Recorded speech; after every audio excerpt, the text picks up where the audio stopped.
Lalagay lang po ako ng dowels mga boss. 4cm po yung kapal nito. 282 naman po yung haba mga boss. Pagsasamahin ko po yan para lumapad po siya mga boss. So nilalagyan ko lang po ng dowels. Dinos, napako. Tapos meron po akong nilagay na bakal mga boss. Tatlo sa gitna, dulo-dulo. Kasi baka pag inapakan, katagalan baka maghiwalay. Kaya nilagyan ko po ng mahabang bakal mga boss.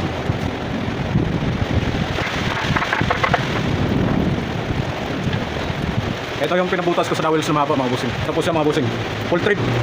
Yan, sakto-sakto lang siya. Tapos ko na po binutasan niya mga bossing. Dowels na lang maliliit para pantay-pantay siya. Lagyan ko lang maliliit na dowels.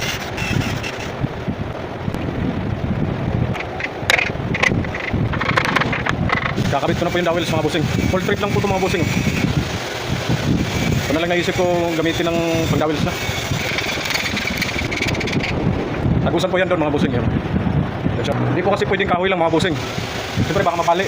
Wala naman tayo pwedeng kahit sabihin pang ganong kalaki na kahoy, umong kanyan. Pag inapakan ng inapakan, siyempre may tendency siya mabali, kaya nilagyan ko na lang po siya ng bakal. So lalagyan ko lang po ng tornilyo yun mga boss.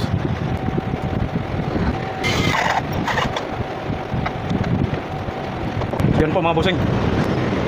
Tama-tama na po yun sa boss. Kung kahoy lang, mababali lang din siya eh. Kaya nilagyan po natin ng dowels tatlo, gitna, tulok-tulok. So yun lang po mga bossing. Like, follow, and share na lang po. Thank you very much po.